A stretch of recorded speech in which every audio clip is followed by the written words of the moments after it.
Hey, this is Ann Tidkmeyer, no longer Quivering. I am coming to you live today because I want to talk about relationships. And specifically, I want to talk about relationships such as the Alexander is that terrible document that I keep dissecting. The person gave it to me said it ran 10 pages, but once I put it into my open office thing, it ran 18, so it's a lot to dissect. This morning, Ken talked about in that document his ideas of what he wanted, what he thought he should reflect his values. And I could not really object to his list. His list is actually not the problem. The list is pretty good. It's all about things like treating others like you would like to be treated, which is always a great idea, especially when you're dealing with the opposite sex. It's all about treating people kinder, gentler. If you know anything about my marital advice, you know that's exactly what I'm all about. I believe in treating your spouse, even if you hate their guts, even if you're having a moment, treating them as kindly as you possibly can in that moment. Sometimes it's going to look like, I'm sorry, but I need a moment. And stepping away and going for a drive. It's going to look different for all of us. But basically, there is nothing to be gained by being ugly, hostile, or rude, mean, or any of the other things that he keeps talking about, how he's been over and over and over to Lori through the years. And apparently, she still sometimes has bitter words from him, if I'm reading this right. All I can say is, if you were in a marriage where it feels like you're constantly tiptoeing around, you're walking on eggshells, your main concern is trying not to trigger the other person into a giant nuclear missile proliferation crisis, then something is really seriously wrong. That's a relationship that you do need to go to marriage counseling of some sort or get out, because that's just going to lead to further abuse down the road. If you have somebody that's that angry with you all of the time and is unwilling to compromise ever, and you can't have a conversation, you can't say, oh, this is just a bad day, or, hey, can you hear me? You're not having a good day. It's not good to live with that kind of tension. It's not good for anybody. It's not good for the children. It's not good for you.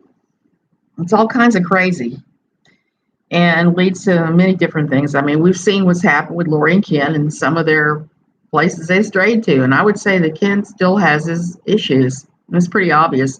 I heard today from an 11th woman that he is in contact with. And there has not been any suggestion of going out for coffee or dinner or getting her a job, but it is going in one of those weird directions and contradicts some of the stuff that Lori's been saying recently. So with marriages, just like I said, you just got to treat each other kindly. If you can't do that, then separate. If you're not able to do that, and then I'm not saying separate forever or have a divorce, remove yourself from the situation and get outside help. And one of the biggest things you can do is learn how to fight fair, learn how the two of you can disagree and still agree without taking it personally. On Saturday, my husband and I, we had one of those discussions. I put it on my personal blog.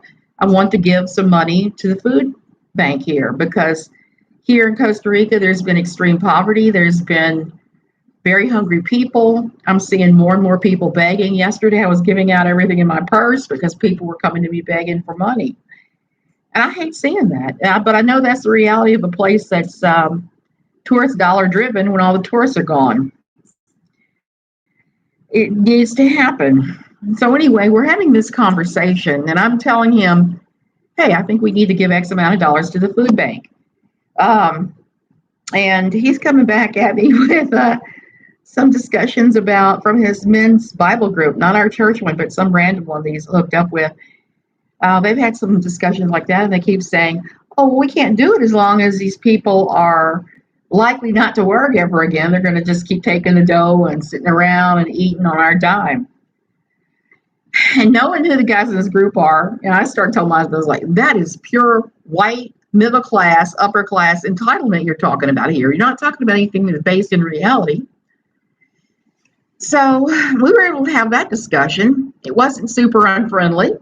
I didn't walk away gritting my teeth and cursing under my breath, nor did he. We were able to treat each other perfectly normally afterwards.